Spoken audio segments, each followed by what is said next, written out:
میں ایک دفعہ رائے گیا، لاہور جانا ہوا تھا، دوستوں نے کہا سیر کرو گے، میں نے کہا ہاں، کہا رائے سے شروع کر دے، میں بہت اچھا۔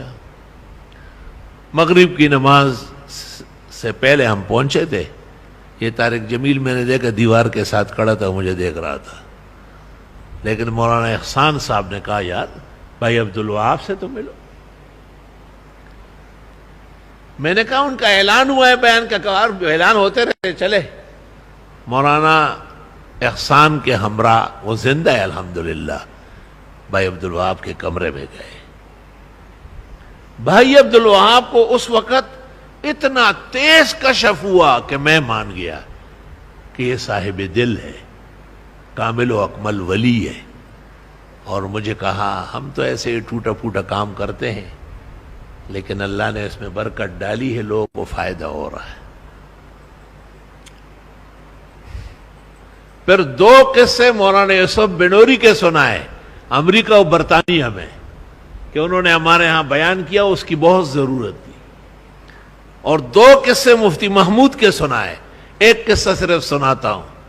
بھائی عبدالوہاب صاحب نے کہا کہ ہم ایک ایسے ملک میں جا کے جمع ہو گئے، اور نظام الدین بستی کے بزرگ بھی آئے ہوئے تھے، لیکن کوئی غلط سی آئی ڈی ہو گئی اور ہم پر سخت پابندی لگ گئی، یہاں تک کہ وہاں کے مسلمانوں نے بھی ہمیں معذرت کی کہ ہمارے پاس ملنے نہیں آؤ۔ ہم بہت پریشان ہوئے، اپنے ہوٹل سے باہر نکل نہیں سکتے تھے۔ اچانک ہمیں ایک خبریے سے پتہ چلا کہ پاکستان سے ایک موقر وفد آیا ہوا ہے، اور اس کی قیادت مولانا مفتی محمود صاحب کر رہے ہیں۔ سچ کہا ہے کسی نے، جب تک سورج چاند رہے گا مفتی تیرا نام رہے گا۔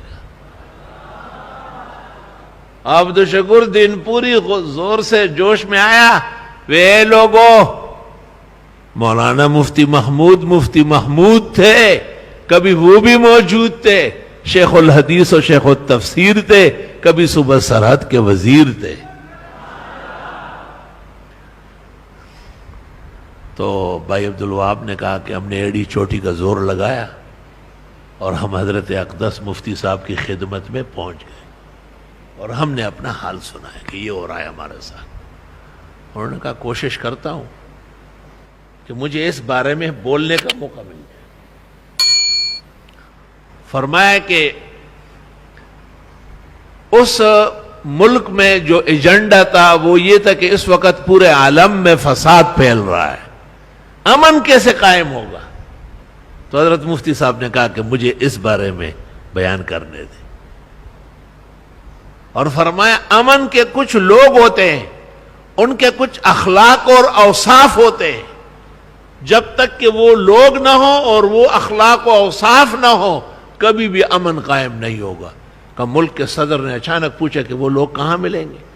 کہا میں نے کہا وہ یہاں آ چکے ہیں، پاکستان سے بھی اور ہندوستان سے بھی، اور آپ نے ان پر پابندی لگائی اور امن قائم کر رہے ہیں۔ کہ اس نے فوراً اپنے اتاشی کو کہا کہ ریڈیو ٹیلی ویژن پہ اعلان کرو کہ پاکستان اور ہندوستان سے جتنی تبلیغی جماعتیں آئی ہے ان سب کو ہمارے ملک میں ہر جگہ پہنچنے کی اجازت ہے، 100 سونار کے اور 1 لوہار کی۔